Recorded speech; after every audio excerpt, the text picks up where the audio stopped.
I used to work as a security guard for a small warehouse in my city. It was an overnight job, which wasn't ideal, but it paid well compared to other similar gigs. Though the warehouse itself wasn't too big or impressive, the company that owned it sold expensive tech items, so it was necessary to have the building under surveillance 24/7. My job was mainly watching the cameras, walking around, and very rarely filling out reports. One night, although the ambience was creepy, it was nights like these that I felt more laid back, knowing that nobody would be going out. I arrived and chatted with the closing shift workers as they left, leaving the warehouse to myself from 10:30 p.m. to 6 a.m. usually.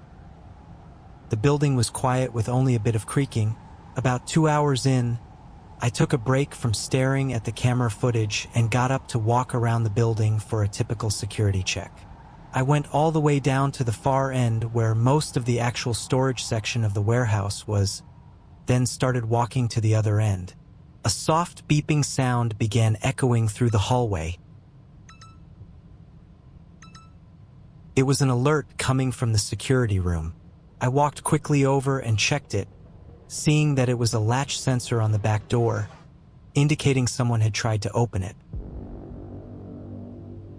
I opened up the live camera feed that covered that door, but nobody was out there. After a minute, I went to the back door myself to take a look, thinking maybe the sensor was faulty or that the rain had messed with something. I disabled the alarm and opened the door, then glanced around, seeing nothing but an empty alleyway behind the warehouse. The door itself looked fine, though I was no expert. I ran it through a test, and it never misfired or failed to detect the latch. I looked around once more before shutting and locking it. Unfortunately, despite not seeing anyone or anything, I still had to file an entire report on the incident due to the alarm showing up in the system. I got back to the security office and started filling out the paperwork. Only a couple of minutes in, a loud thud echoed through the entire building. I jumped up and stared down the hallway, unsure of where the sound came from or what it was. I left the room and stood in the hallway. I walked cautiously across the building, looking at the shelves for any fallen boxes or noticeable damage. Rounding the corner, I stopped in place as I looked across the warehouse.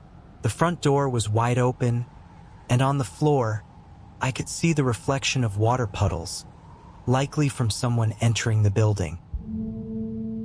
I sprinted back and locked myself inside the security room, pressing the emergency button to get a hold of the police immediately. While I waited, I heard a few thuds from within the building, then it stayed quiet until the police arrived. I waited by the front and gave a report to one of the officers while 2 others searched the warehouse. A minute later, they returned with a man in cuffs. They said he was hiding behind some boxes in the storage area with a hammer in his hands.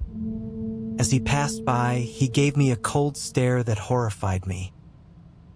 A few days later, the police reported back that the man seemed to have been under the influence of several drugs and gave no reason for his actions. It was unclear what he intended to do, but he was hiding with a hammer after forcefully breaking in. Given his state, there's no telling what he could have done. Luckily, he's still behind bars, and I no longer work overnight at a creepy warehouse. However, that night still haunts me, especially on rainy nights when I can't see or hear what might be lurking around me.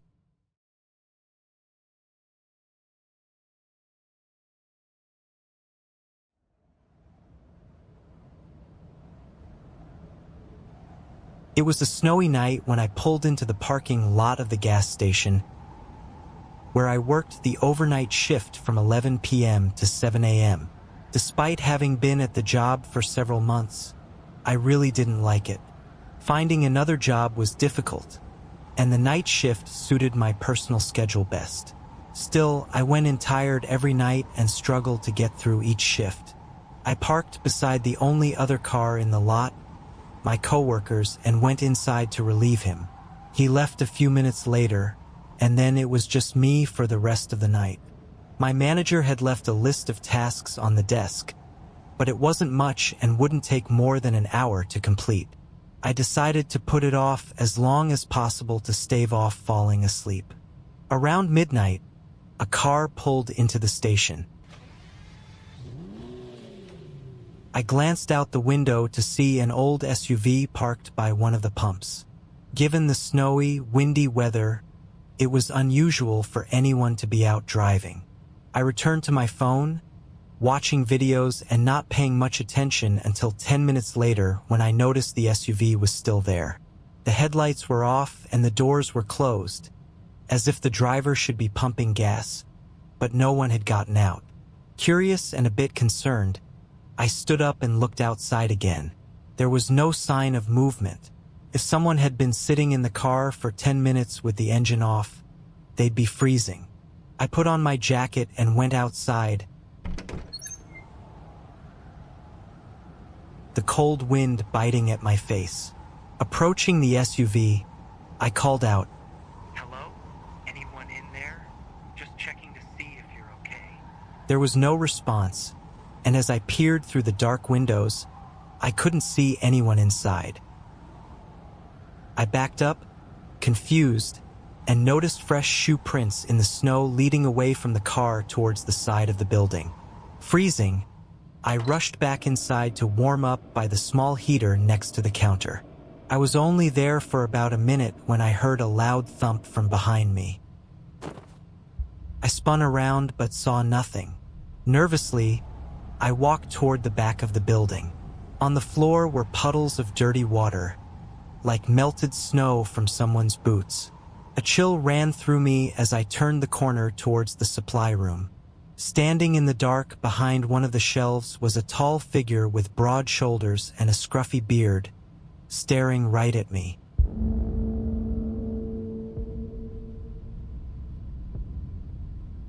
My heart stopped. Too shocked to react, I instinctively walked back to the counter and picked up the store phone to call the police, whispering for help. The next 10 minutes were the most unnerving of my life. I didn't hear or see anything from the supply room, which only heightened my fear.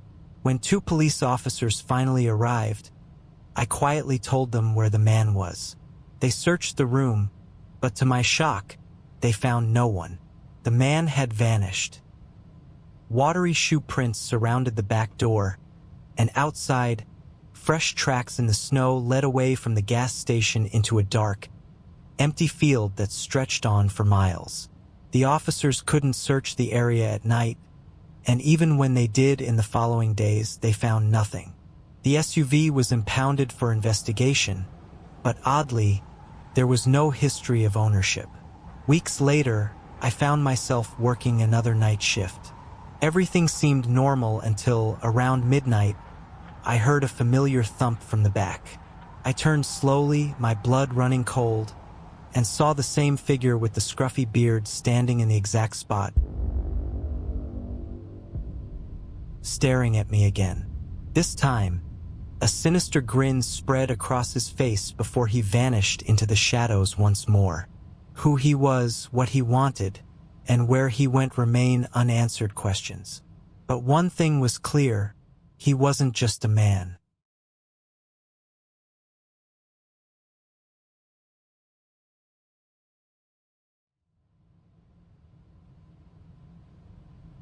Last year, my roommate moved out of the house we had been renting together for the past 4 years.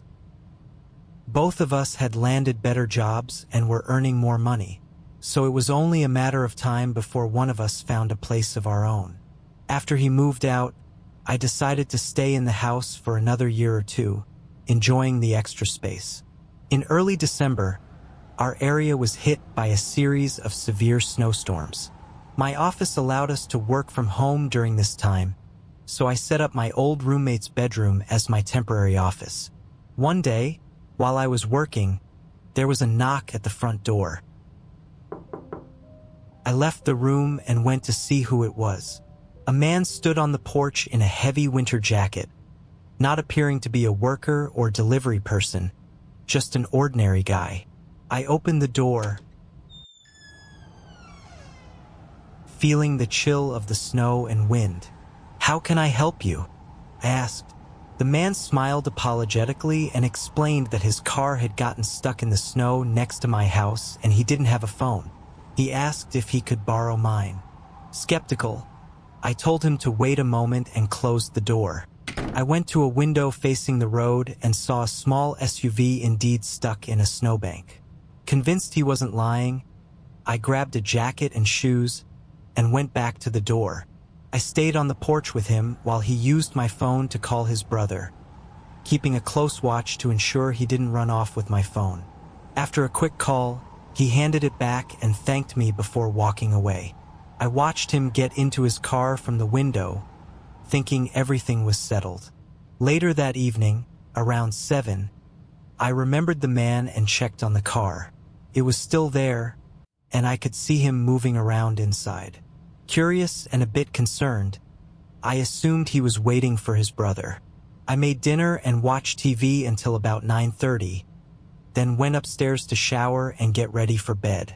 A few minutes into my shower, there was an abrupt, loud banging on the front door. It was so intense it shook the walls, startling me into a frozen state of fear. The banging and aggressive shaking of the door handle continued nonstop. Panicked, I turned off the shower, got dressed quickly, and walked down the hallway. The noise suddenly stopped, leaving an eerie silence. I cautiously approached the front door, my heart pounding, but no one was there. I ran to the window and saw the car was still there, but the man was gone. Confused and scared, I called the police. They arrived and found multiple sets of shoe prints in the snow, partially covered by the storm. They checked the license plate of the car and confirmed it belonged to the man I had helped earlier. But in the following days, he never turned up. Disturbingly, the police discovered something chilling when they ran the man's information. He had been reported missing for over a week before that night. And even more unsettling, they found a second set of footprints leading from the woods to the car and then to my house. It seemed like someone else had been with him or had followed him. What truly happened that night remains a mystery. Was the man trying to escape someone, or was he involved in something more sinister? Why did he return to my house, and who else was out there in the snow? These questions haunt me, and I doubt I'll ever get the answers.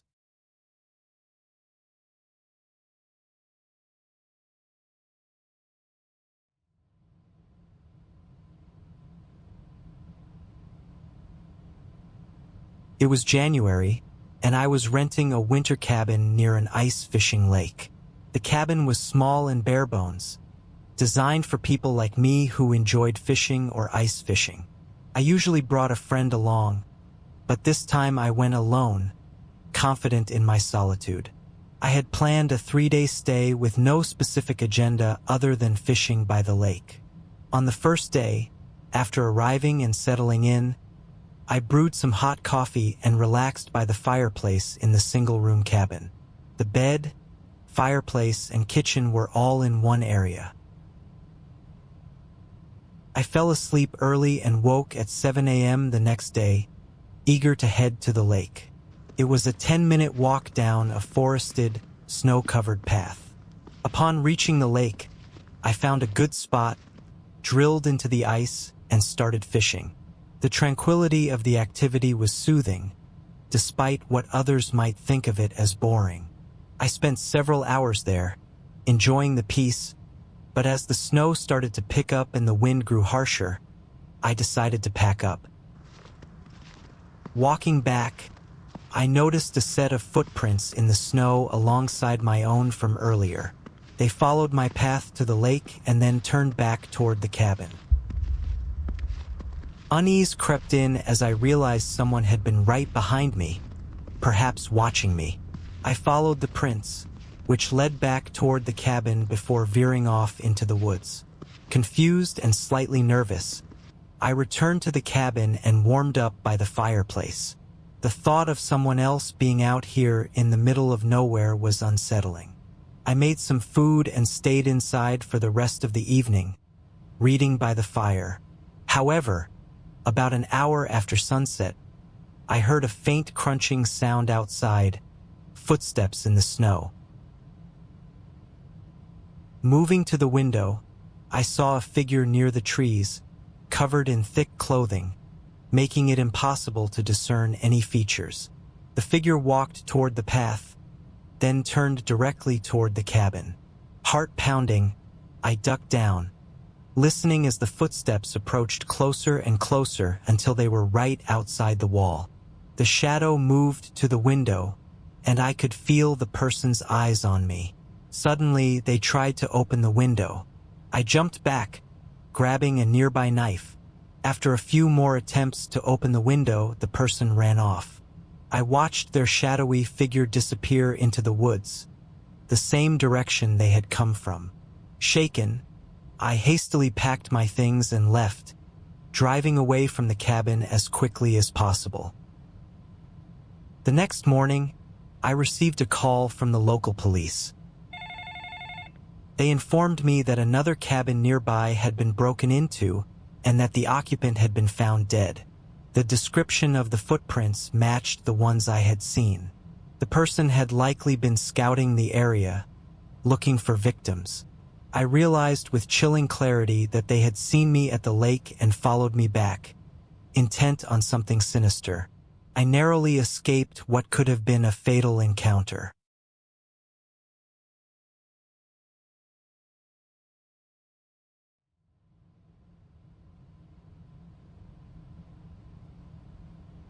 For the past couple of years, I've worked for Uber Eats during my winter break from college. Since I didn't work during school, this was an easy job to pick up without having to go through interviews. This year, I had a whole month off, so I borrowed my dad's pickup truck and started driving. The night this happened, it was snowing heavily, but I couldn't afford to be picky. With only a month to make enough money to last until the next break, I took every order I could. The snow must have kept a lot of drivers home because I was getting orders nonstop, and the tips were good. I'd been delivering for about 3 hours when an order came in from a drive-through place, headed to a house 20 minutes away. The payout was high, so I accepted it. The address was in a neighborhood on the other side of the county. I'd been around there before, but never really inside the neighborhood. It was almost midnight, and a lot of snow had piled up on the roads. I decided this would be my last delivery for the night.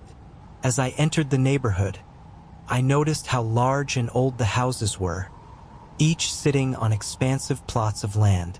Despite their size, none of the houses had any lights on, giving the area an eerie feeling.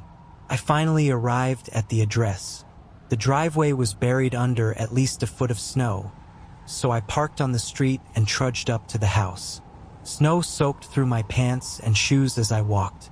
There were no lights on in the windows, and a piece of paper was taped to the front door. As I got closer, I saw notice in big red letters at the top, indicating it was issued by the county. Before I could read more, I heard footsteps crunching in the snow behind me. Turning around, I saw a man approaching from around the garage. He had a short buzz cut and was wearing a dirty jacket. "Just dropping off your order," I said, trying to break the silence. He continued walking toward me without responding. When he was a few feet away, I could tell something was off. His eyes were cold and tired, and there was an unsettling aura about him. He held out his hand for the bag, and I handed it to him, but he didn't move. He just stood there, blocking the path to the driveway. "Have a good night," I said, stepping to the side. As I started to walk past him, he suddenly lunged, trying to grab me. I stumbled back, heart pounding, and faced him. His expression was blank, but his eyes were intense. "Come with me," he said, reaching out again. Panic surged through me. I backed away as fast as I could in the thick snow, and he continued to follow, yelling at me to stop running. Adrenaline kicked in, and I managed to outrun him, reaching my car and backing out quickly. As I drove off, I glanced in the rearview mirror. The man was standing in the driveway watching me leave. Once I was out of the neighborhood, I called the cops. They later told me the house wasn't owned by anyone at the moment, and the notice on the door was an eviction notice. They searched the area, but the man was already gone. That night left me shaken. Now, every time I pull up to a dark house, I can't help but wonder if the same man is waiting in the shadows, ready to strike again.